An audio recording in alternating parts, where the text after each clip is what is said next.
The account of this domino effect, it is here for us as a warning for whenever we are tempted to take matters into our own hands and drive them forward in our own way. And I suspect each one of us, we know something of that temptation and have seen something of the disastrous results. Welcome to Encounter the Truth with Jonathan Griffiths. And Jonathan, I think one of the things that looking back at even these early stories of the Old Testament remind us is that, we don't sin in a vacuum. And when sin enters the picture and when we sin, it doesn't just impact us, but there can be a domino effect. It really impacts those around us as well. Well, I think Abram and Sarai learned that lesson the hard way in the incident that we're going to be looking at today in Genesis chapter 16.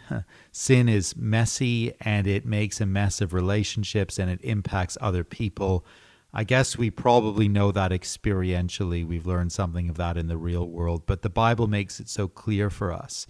And it's a sobering lesson in the passage today, but it's hope-filled because it's not the end of the story. I often think with some of these disasters in the life of Abram that, the Bible could have been a very, very short book because God could have given up in Genesis chapter 12 or 13 or 16 as we are here today. But we look at the Bible and we realize it's really quite a long book, and this isn't the end of the story.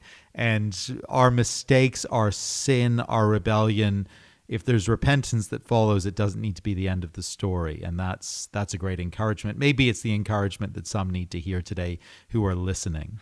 Well, I hope that you will keep listening. If that's encouragement that you need today, I hope you will not only listen, but that you will grab a Bible and join us in the book of Genesis. We are in chapter 16 as we begin the message, The Cost of Self-Reliance. Here is Jonathan. I wonder if it ever seems to you that the plans and the purposes of God are rather slow in coming to fruition. His plans and purposes for the gospel, for the church, for the world, his plans and purposes even for you personally. Gospel progress, it often seems unremarkable, doesn't it? Response, it often seems meager. Reaching the unreached to the very ends of the earth, it's taking a little bit of time, isn't it? And we might well ask, will the job ever be completed? Will the task ever be done?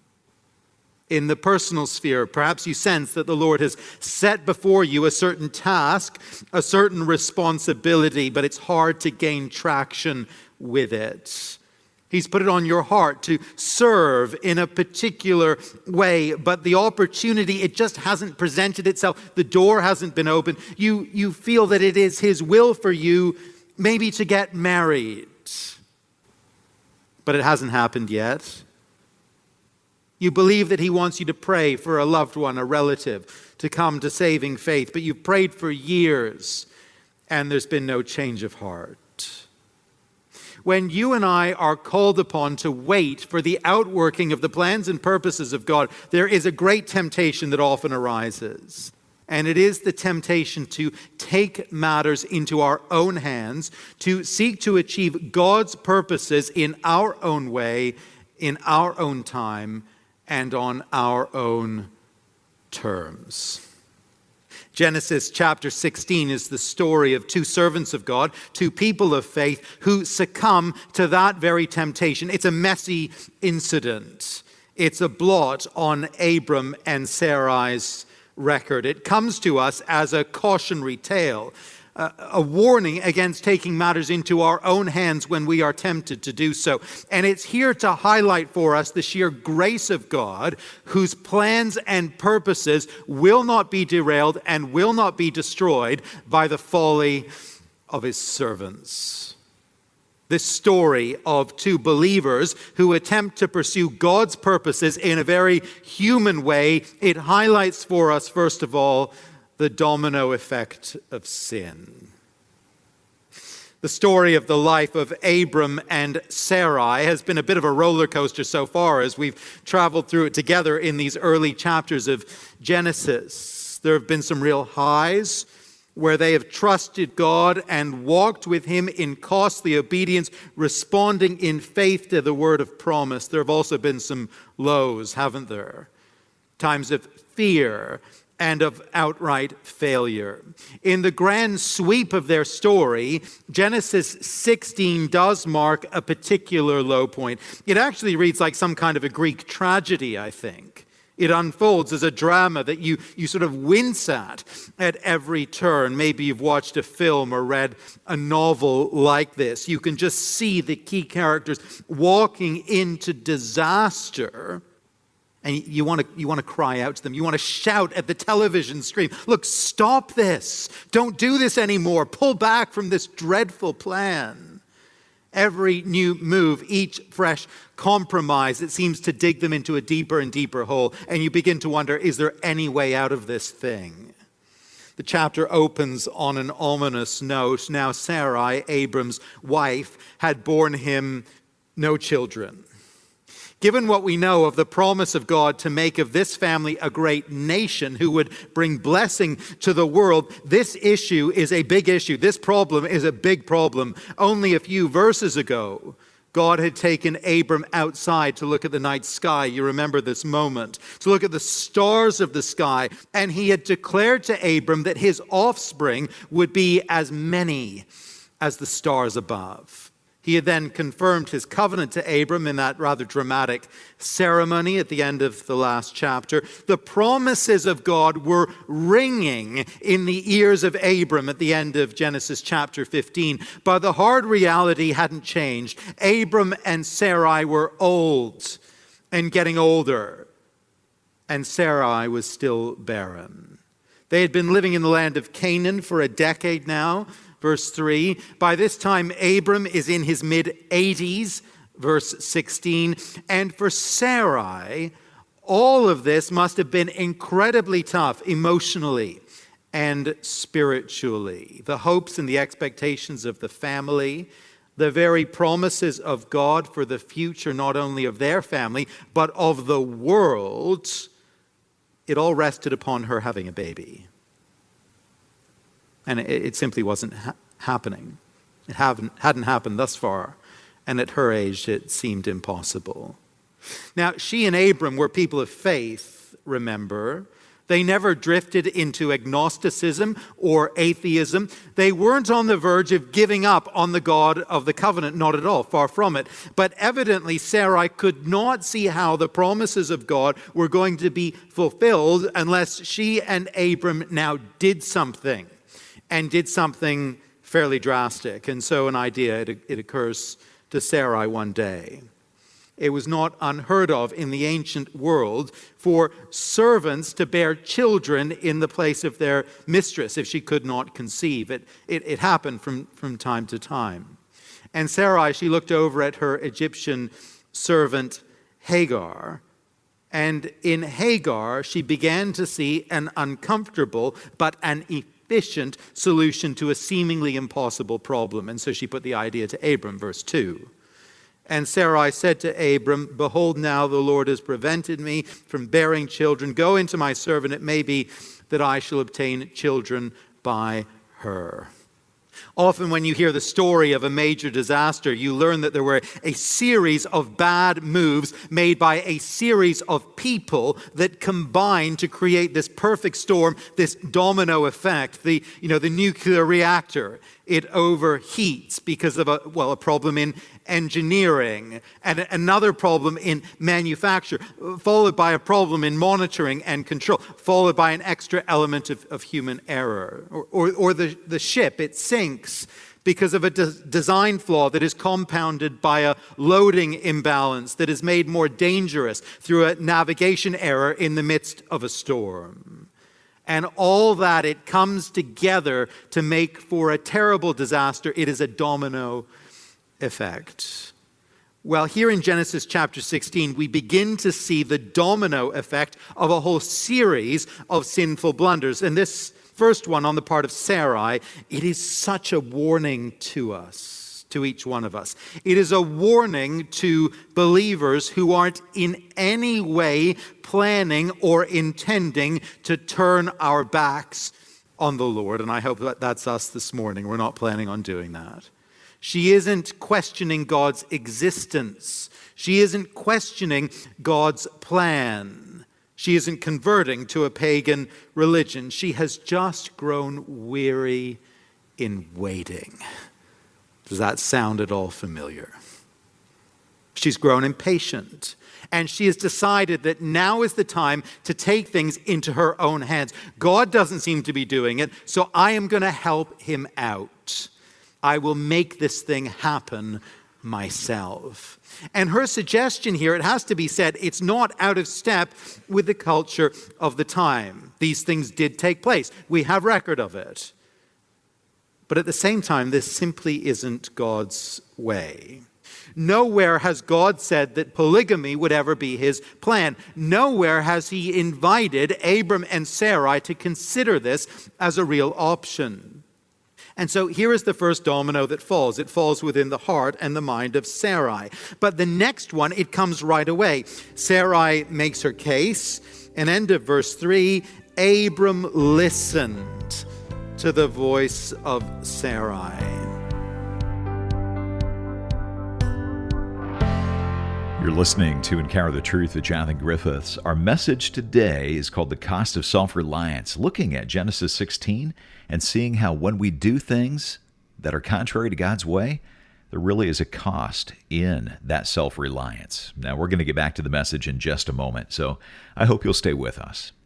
This message has been one of the most listened to in the past year. We went back and we looked at what had been the most streamed, downloaded, and requested broadcasts, and we've taken those messages and we put them together in a series called Listener Favorites. Now, some of the other topics we're looking at in this series include what it means to become steadfast and wise, how we can have confidence in trials, what it means to be gracious and to have a merciful God, and we'll look at the King who judges the heart. In addition to these messages that we're airing right now on the radio, we've also put together a study guide that goes along with this series, and you can access that for free at our website. Just come to encounterthetruth.org. That's encounterthetruth.org. Back to our message from Genesis 16. Again, here is Jonathan. And so here is the first domino that falls. It falls within the heart and the mind of Sarai. But the next one, it comes right away. Sarai makes her case. And end of verse 3, Abram listened to the voice of Sarai. Within a marriage, God gives a husband and a wife to one another to provide counsel and encouragement. And in particular, the husband has a God-given role of giving godly leadership within the family. But rather than counterbalance Sarai's suggestion, rather than speak sense and wisdom into the situation, Abram, he just hears the heartache in Sarai's voice. He feels the urgency of her appeal, and he unquestioningly goes along with a plan. He actually completely abdicates any responsibility for true leadership here. He ducks the opportunity to steer things in a godly direction, to course correct. And here we actually have an echo, don't we, of the Garden of Eden, a powerful echo. You remember what happened there? The serpent spoke to Eve, tempted her, she was taken in, and Adam then followed in her sin without raising a single question or an objection. And so another domino falls. The plan, it's initiated. Verse 3.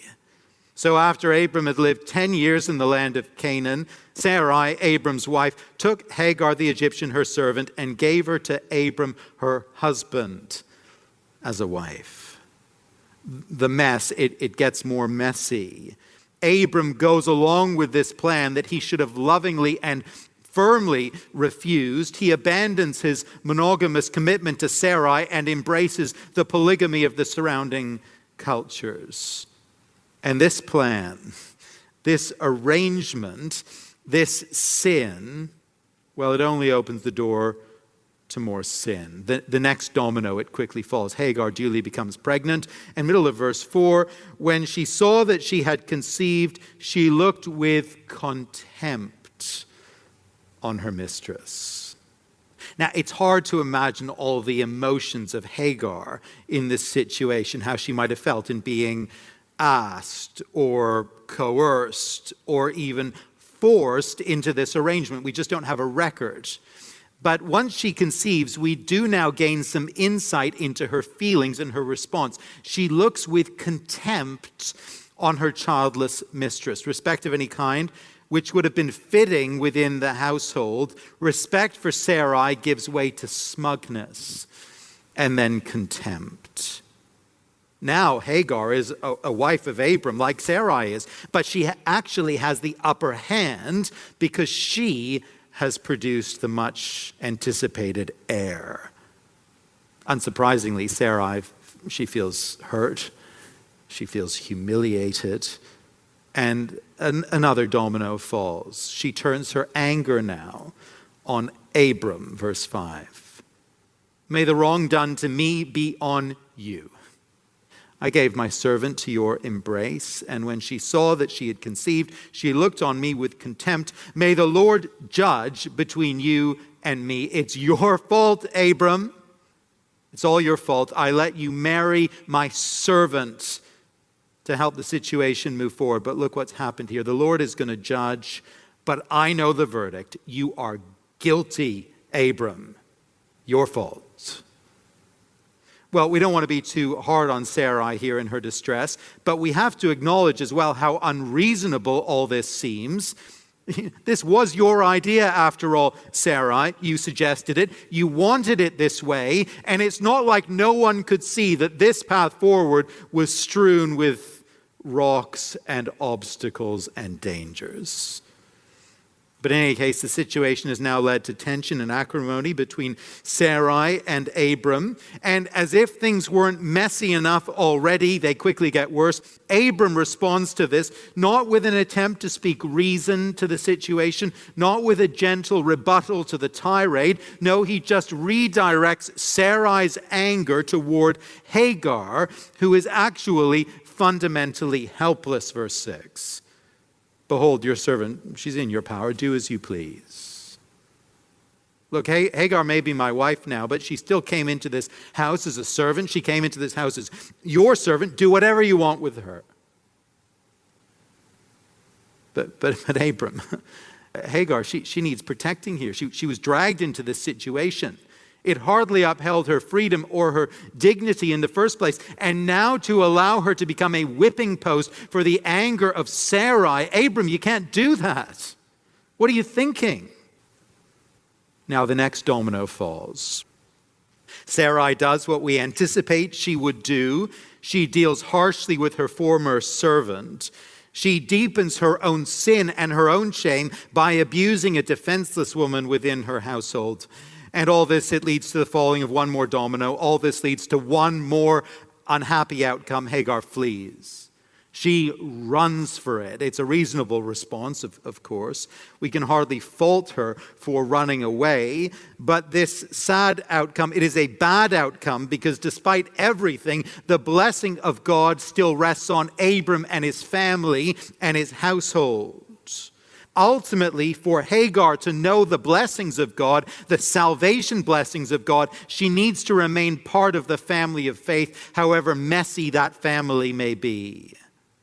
One domino after another, after another, after another. The initial idea, the initial inclination to take matters into human hands, the initial sin, it sets off a cascade of other sins. Sin begets sin here, and things go from bad to worse again.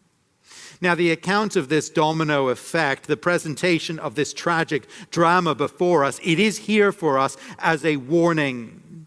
It's here as a warning for you and for me in those seasons when the plans of God for the gospel, for the church, for our loved ones, for us personally, when the plans and purposes of God seem slow to come to fruition. It's a warning for us, isn't it? For whenever we are tempted to take matters into our own hands and drive them forward in our own way. And I suspect each one of us here, we know something of that temptation. We know something of that experience. And perhaps you personally have seen something of the disastrous results. Maybe you've seen it, I don't know, in a ministry endeavor.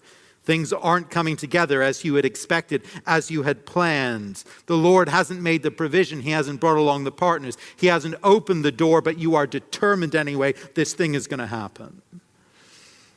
Maybe you've seen it in your evangelism or your discipleship of your loved ones. The Lord just hasn't yet done the work in their heart that you've been longing He would do. And it's been a long time that you've been praying, and so you decide, okay, now is the time.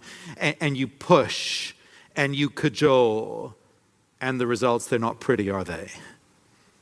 Maybe you've seen it in your personal life.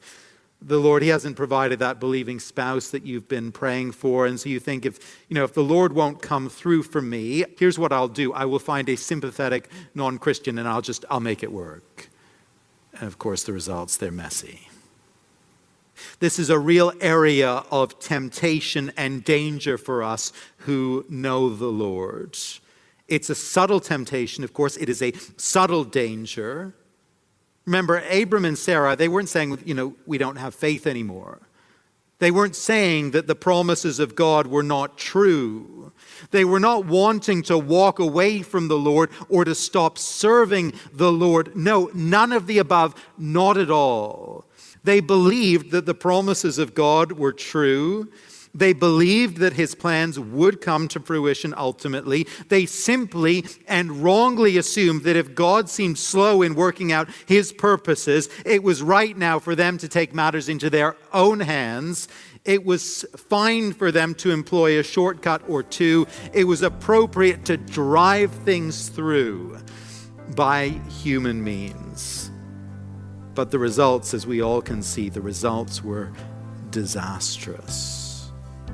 One sin led to another, which led to another, which led to another, and there was carnage at every turn. Pursuing God's plan, humanity's way, it highlights the domino effect of sin. Jonathan Griffiths with a powerful truth on today's message called The Cost of Self-Reliance, one of the most listened to messages of this past year. And if you want to go back and listen to this broadcast or any other broadcast in our series, you can do that at our website, encounterthetruth.org. That's encounterthetruth.org. Well, Encounter the Truth is able to be on the station because of your financial generosity. Being listener-supported, we do depend on hearing from you to keep Jonathan's teaching on this station. And as you give a gift of any amount this month, we want to send you a book called The Final Lap, written by John Wyatt. And Jonathan, why do you think that this book is going to be useful or helpful? Well, John is really trying to encourage Christian people to think carefully about the final stages of life and the retirement years as well, and to be prepared for navigating that season of life as believers. Retirement and old age will come upon us eventually if the Lord gives us those years, and not many of us give a whole lot of thought to what it looks like to live well through those seasons of life and to trust the Lord through the ups and downs of those years and those decades. And John's book is designed to help us think through those things well. And for some listeners, that will be, well, you are retired, or you are living through old age, and the Lord's given you the blessing of those years. And I think this book will be a real encouragement to think through what it looks like to be a faithful believer in that season of life. Then other listeners will be caring for perhaps elderly parents and seeking to encourage elderly parents or grandparents. And I think this book will be a resource and an encouragement to think Christianly about how to do that and how to be an encouragement. I think there's tremendous value here actually for all of us as believers to get hold of this book and to take in the lessons that John has for us from the Word of God. Well, it is called The Final Lap, Navigating the Transitions of Later Life, written by John Wyatt. Our thank you gift to you is you financially support Encounter the Truth this month. You can call and give over the phone at 1-833-99-TRUTH or go online to encounterthetruth.org. Again, our phone number is 1-833-998-7884 or encounterthetruth.org. You can also write us at Encounter the Truth, 2176 Prince of Wales Drive, Ottawa, Ontario, K2E0A1. Or in the U.S. at Encounter the Truth, 215 North Arlington Heights Road, number 102, Arlington Heights, Illinois 60004. For Jonathan Griffiths, I'm Steve Hiller. Thanks for listening, and I hope you'll join us next time.